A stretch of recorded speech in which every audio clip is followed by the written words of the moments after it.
जय श्री कृष्णा। राधे राधे। आज अपने सुनेंगे जेठ माह में सुने जाने वाली पीपल पूजा की कहानी। इस कथा को जेठ के पूरे महीने सुननी चाहिए। अगर पूरे महीने ना सुन सके तो शुक्ल पक्ष की प्रतिपदा तिथि से लेकर पूर्णिमा के दिन तक सुननी चाहिए और पीपल के पेड़ की पूजा करनी चाहिए। हमारे हिंदू धर्म में पीपल के पेड़ की पूजा को बहुत ही पवित्र माना गया है।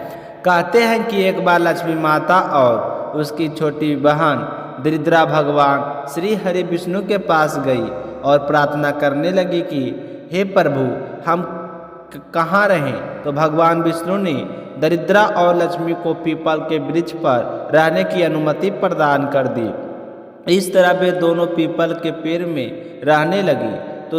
तो दिन में माता लक्ष्मी जी वास करती और रात्रि में माँ लक्ष्मी का बहन दरिद्रता का वास करती। इसलिए कहते हैं कि सूर्योदय से पहले कभी भी पीपल के पेड़ की पूजा नहीं करनी चाहिए, क्योंकि इस समय दरिद्रता का वास होता है और सूर्योदय से पहले जो व्यक्ति पीपल के पेड़ की पूजा करता है उसके जीवन में गरीबी और परेशानियां आती रहती है। इसलिए ना तो रात के समय पीपल के पेड़ के पास जाना चाहिए और ना ही पीपल के पेड़ की पूजा करनी चाहिए। हमेशा सूर्योदय होने के बाद ही पीपल वृक्ष की पूजा करें।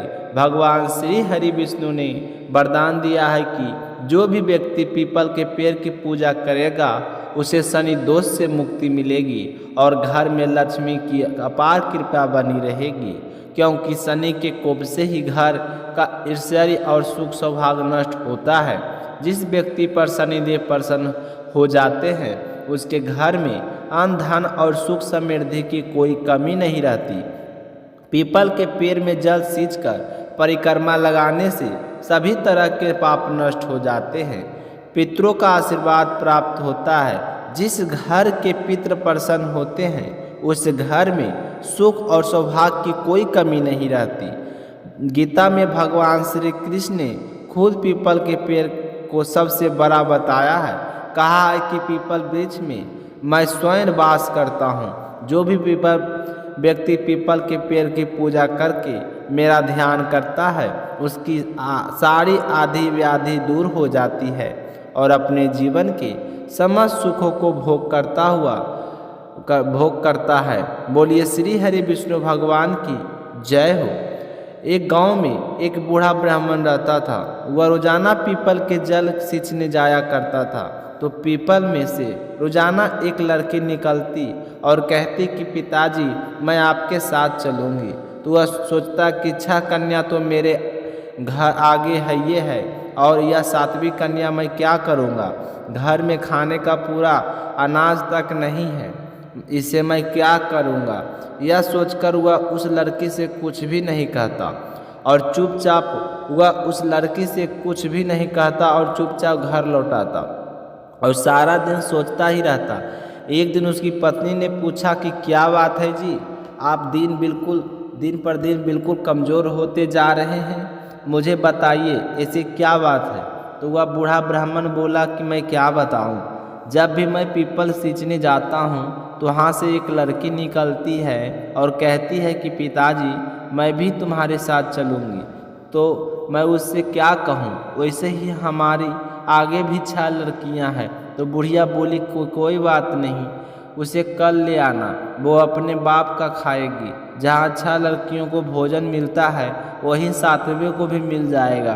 तो अगले दिन वह बूढ़ा ब्राह्मण पीपल सींचने गया तो वह लड़की वहाँ से बाहर निकली और बोली कि पिताजी, मैं आपके साथ चलूँगी। तो ब्राह्मण ने कहा कि हाँ बेटा ठीक है चलो। तो उससे घर लाकर छोड़ दिया और खुद आटा मांगने के लिए चला गया। तो उस दिन ब्राह्मण को हमेशा से ज़्यादा आटा मिला। तो वह सोचने लगा कि यह तो मुझे लगता है कि लड़की के भाग से मिला है। जब ब्राह्मण की पत्नी घर पर आटा छानने लगी तो छानते छानते परात भर गई। तभी वह 7वीं बेटी आई और बोली कि माँ, आज रसोई मैं बनाऊंगी। तो बूढ़ी ब्राह्मणी बोली कि नहीं बेटा, तेरे हाथ जल जाएंगे। लेकिन लड़की ने उसकी एक भी नहीं सुनी।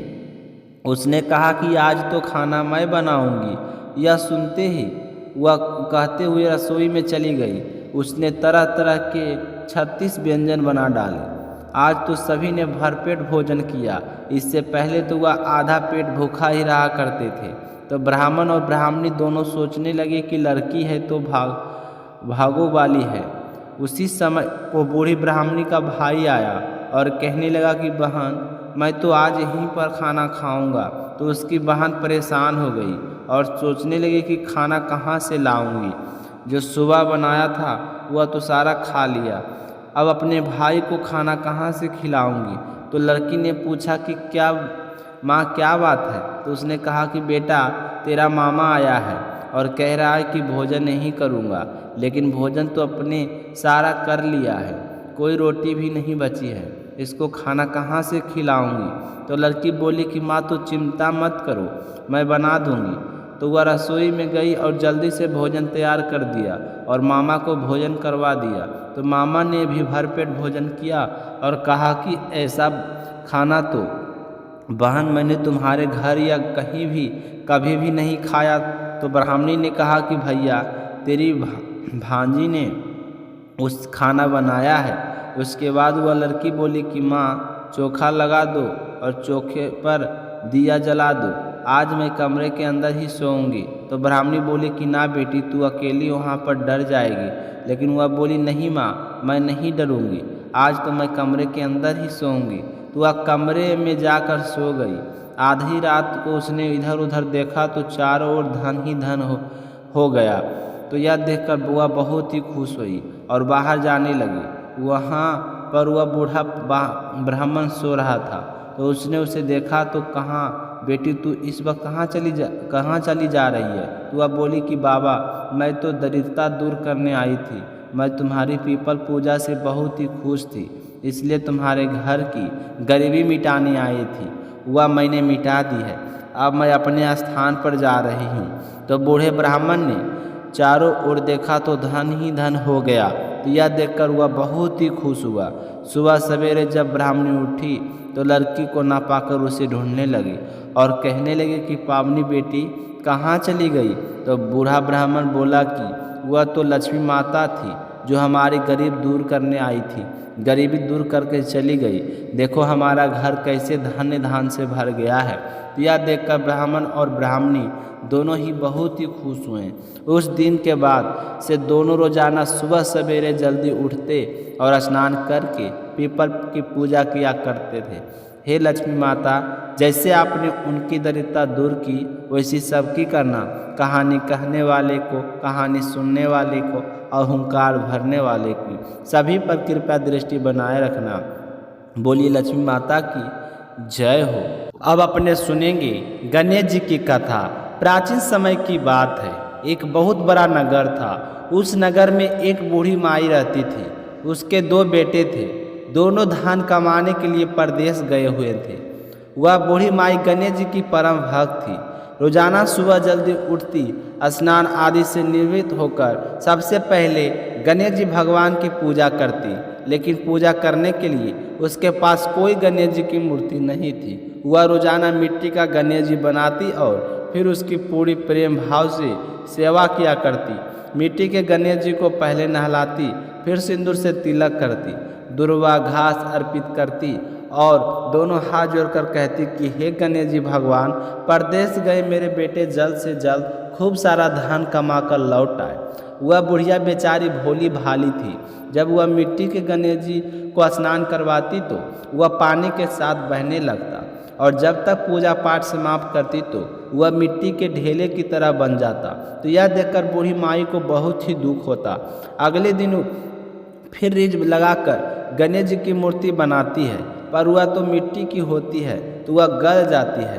तो एक बार उस बूढ़ी माई के पड़ोस में एक साहूकार का मकान बन रहा था। तो वहाँ जाकर मिस्त्री से कहने लगे कि मिस्त्री जी, मुझे पत्थर का गणेश जी बना दो, मैं गणेश जी की रोजाना पूजा करती हूँ। तो वह मिट्टी का होता है, जब उसे स्नान करवाती हूँ तो वह मिट्टी का ढेला बन जाता है। तो यह सुनकर मिस्त्री और मजदूर हंसने लगे।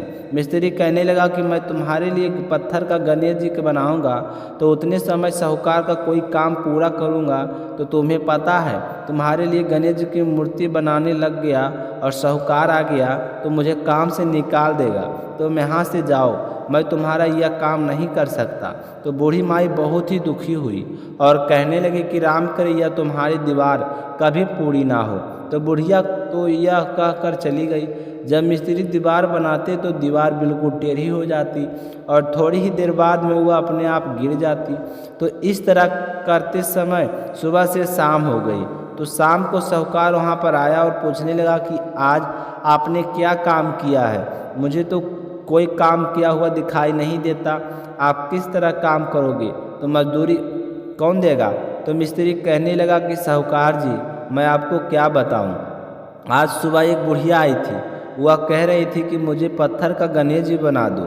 मैं मिट्टी का गणेश जी की पूजा करती हूँ जो पानी के साथ बह जाता है। मैंने कहा कि मेरे पास समय नहीं है और किसी दिन आना, तो उसे गुस्से आ गया। वो कहने लगी कि राम करे तुम्हारी दीवार कभी पूरी ना हो, तभी से यह दीवार सीधी नहीं बन रही है। हमें कितनी कोशिश कर रहे हैं, दीवार बनते हैं पहले यह टेढ़ी हो जाती है और उसके बाद गिर जाती है। तो मिस्त्री की बात सुनकर साहूकार कहने लगा कि जो कोई गणेश जी को नहीं मानता उसके साथ यही सब होता है, यह तो गणेश जी का किया धरा है। तो साहूकार वहाँ से चलकर बुढ़िया के घर गए और बुढ़िया को प्रणाम करके कहने लगी कि माई मैं तुम्हें सोने का गणेश जी बनवा दूंगा, पर आप गणेश जी भगवान से कहो कि मेरा मकान जल्दी पूरा हो जाए।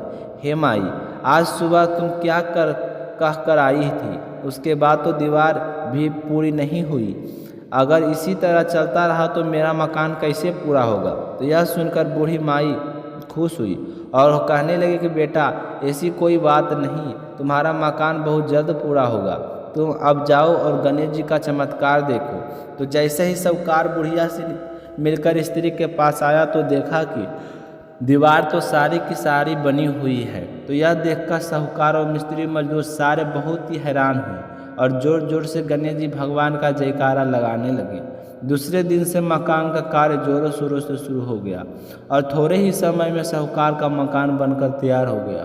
तो साहूकार ने मकान का उद्घाटन किया तो सबसे पहले निमंत्रण पत्र बुढ़िया माई को दिया और कहा कि हे माई आपको जरूर आना है, आप तो मेरी माता जी जैसी हो, मैं तुम्हारा इंतज़ार करूँगा। तो उद्घाटन के दिन बुढ़िया साहूकार के घर गई तो साहूकार बूढ़ी माई को देखकर बहुत ही खुश हुआ और बूढ़ी माई की खूब आभागत की। उसके बाद बूढ़ी माई को पहनने के लिए सुंदर सुंदर वस्त्र दिए और जिस तरह से कहा था गणेश जी की सोने की बनाई हुई मूर्ति दी और साथ में एक माला, एक पीतल का दीपक, तांबे का लोटा और एक पीतल की घंटी देते हुए कहा कि माँ आपकी वजह से ही आज मेरा यह मकान पूरा हुआ है और मैं बहुत ही खुश हूँ। अगर तुम्हें कोई चीज़ की ज़रूरत हो तो मुझसे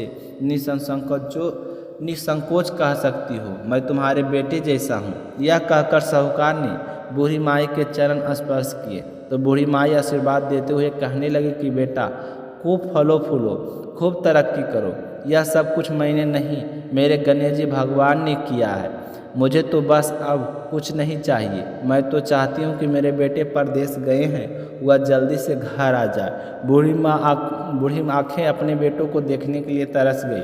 तो साहूकार की खूब चलती थी, उसने बुढ़िया माई को कहने पर परदेश में पता करके बुढ़िया के दोनों बेटे को बुलवा लिया और अपने काम पर रख लिया। तो बुढ़िया माई अपने बेटे के वापस आ जाने पर बहुत ही खुश हुई। फिर उनका विवाह कर दिया। घर में 2 बहुएं आ गई और समय के साथ बुढ़िया के पोते पोती हो गए। इस तरह गणेश जी भगवान की पूजा करने से बुढ़िया का सुख संपन्न और हरा भरा हो गया। बुढ़िया माई बहुत खुश रहने लगी और रोजाना अपने सोने के गणेश जी की पूजा करती और माला से गणेश जी का नाम लेती, घंटी बजाकर गणेश जी का स्वागत करती और जल से भरे हुए कलश से सूर्य भगवान को अर्घ देती। तो भगवान की कृपा से बुढ़िया माई अपने जीवन के समस्त सुखों को भोग करती हुई अंत में मोक्ष धाम को गई। हे गणेश जी महाराज, जैसा आपने बुढ़िया को दिया वैसा सबको देना। जो भी आपकी इस कथा को सुनाए या फिर हुंकार भरे उसकी सारी मनोकामनाएं पूर्ण करना। बोलिए गणेश जी भगवान की जय हो।